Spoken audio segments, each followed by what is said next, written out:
On connaît tous les slogans, hein, le fameux « c'est vendredi, il est 20 heures quelque part, 20 VIN, jamais sans mon vino ». En anglais, ça s'appelle le wine mom. Tu sais, c'est comique, ça fait sourire, hein, bon.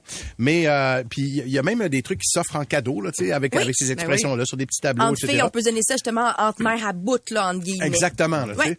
Mais je suis tombé sur un article du 24 heures qui présentait Evelyne Dufour, une femme qui risque de changer notre façon de voir les choses. Elle est au téléphone avec nous. Bonjour Evelyne. Allô, bon matin tout le monde. Allô Evelyne. T'es toi-même ce qu'on appelle une ancienne wine mom. Là, toi, l'expression « yeah, c'est vendredi », c'était ton expression. Mais là, t'as complètement arrêté de boire et tu déplores en quelque part le fait que derrière ces slogans-là, supposément rigolos, se cache en quelque part un vrai problème de consommation. Ben absolument, c'est sûr que ça peut non seulement cacher un problème de consommation, mais je pense que ça peut aller plus loin aussi puis cacher vraiment une problématique sociale, en fait, que les femmes sont surmenées, stressées, fatiguées, leur charge mentale est too much. Puis je pense que, tu sais, on se sert de l'alcool vraiment pour s'enlever toute cette pression-là. Ouais, mais outre ça, en plus, c'est du marketing, c'est une industrie complète qui vend du stock basé là-dessus. Le concept de Wine Mom, Evelyne, c'est fait avec humour, mais c'est pour faire vendre. Ah ben c'est ça. Je pense que c'est certain. Puis tu sais, l'industrie de l'alcool a fait un job magnifique pour, tu sais, vraiment viser les femmes dans les 20 dernières années, je dirais. L'alcool est devenu comme un synonyme de liberté, des femmes émancipées, tout ça. Donc, tu sais, on est vraiment dans cette dynamique-là là aussi, avec cette mode-là, effectivement. Là. Ils ont comme réussi, en fait, à créer un sentiment d'appartenance, un effet de gang, en fait, tu sais, entre les femmes pour boire, finalement. Ben oui, tu sais, l'humour, c'est un lien social, hein, aussi. Tu sais, faut pas l'oublier. Fait que, tu sais, je pense que ça dit aux femmes, OK, c'est correct, tu sais, que vous ayez votre verre de vin, vous avez le droit, c'est déculpabilisant.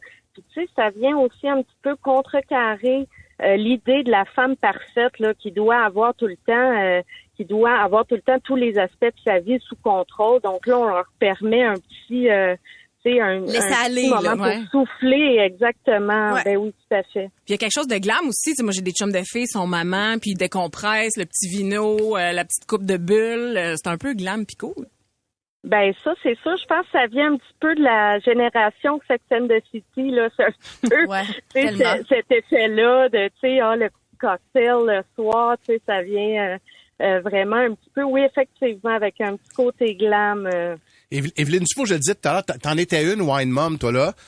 Donc, toi, les vendredis, puis tout ça, c'était important pour toi. Quand est-ce qu'à un moment donné, puis qu'est-ce qui a fait que tu t'es dit à un moment donné, hey, tabarnouche, là, je peux plus, là, t'as arrêté, là, puis t'as même décidé, donc, de mettre les gens en garde. Qu'est-ce qui est arrivé exactement pour que t'en arrives là? Ben moi, je pense que c'est à travers le temps, tu sais, c'est très insidieux, l'alcool, tu sais, c'est pas comme du jour au lendemain, tu sais, je me suis mis à boire une bouteille de vin, tu sais, ça a été vraiment graduel. Puis je pense que c'est quand on se rend compte aussi qu'on n'est pas capable de s'en passer. On a besoin de notre bouteille de vin pour décompresser de la journée et c'est là où ça devient un problème. On n'est plus capable de gérer notre stress autrement qu'avec de l'alcool. Ouais, c'est ça. Mais puis Evelyne, ça crée de l'alcoolisme qui paraît pas pour tout le monde parce que tu es super fonctionnel, mais ta consommation en devient exagérée. Ben ça, c'est ça. Moi, j'étais une personne ultra fonctionnelle. Je suis une femme d'affaires. J'avais tous les aspects de ma vie étaient vraiment sous contrôle. Puis, tu sais, ça a été une grande surprise pour plusieurs personnes là, quand j'ai arrêté parce qu'il y a beaucoup de gens qui se doutaient pas que j'avais une consommation excessive. Puis c'est le cas avec les femmes, tu sais, que je rencontre dans mon groupe. C'est toutes des femmes qui ont des belles carrières, des belles familles, tu sais, donc ça peut vraiment être caché, effectivement. Là. Puis, tu sais, Evelyne, je vais conclure avec ça. Puis, on parle, puis je comprends là, qu'on parle beaucoup des femmes en ce sens-là, mais je regardais la parade de la Coupe Grey. Puis, en quelque part, on comprend ça. Là, tu sais, les gars, ils ont gagné, mais il y a une glorification de l'alcool. Je les voyais caler dans rivière, les éclater sur leur tête. Ouais. Il y a mais vraiment c'est pas une la même glorification. manière. Non, la fille, c'est pour décompresser, puis le gars, c'est pour fêter. Pour célébrer, ouais. C'est T'as ça. raison, c'est vrai. Ah, ouais, Vraiment. Evelyne, merci beaucoup d'avoir été avec nous. Tu aides vraiment un paquet de femmes. Tu donnes des conférences. On peut te suivre sur ta plateforme qui s'appelle sobreetbranché.ca. Evelyne Dufour, merci beaucoup d'avoir parlé de ça avec nous ce matin. Hey, merci. Merci, bye-bye. Bonne journée à Salut. tous. Bye. Merci bien, bye-bye. Ouais, puis ça arrive à point avec les fêtes qui s'en viennent, évidemment. Puis Mais on dit ça. pas de pas boire pantoute. Non, pas ça le but. C'est pas là que je parle de mon tailgate de cet après-midi. Non. Le podcast Debout les comiques.